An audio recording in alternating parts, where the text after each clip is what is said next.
अस्सलाम वालेकुम दोस्तों, आपने ये रिले ले लेनी है तो आपने इसको सोल्डर कर लेना। सोल्डर करके तो आप ये दो एलईडी ले लेनी है, तो उसको भी आपने जस्ट करके तो आपने इसको भी कट करके तो लगा देना।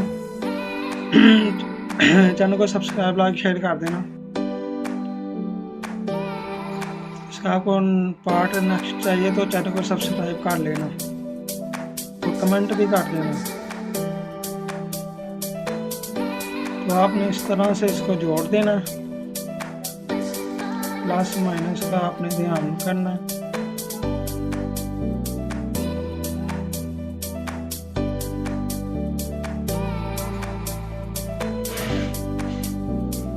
नेक्स्ट वीडियो के लिए कमेंट कर देना, सब्सक्राइब कर लेना। अल्लाह हाफिज़। ये पुश बटन लगा देना।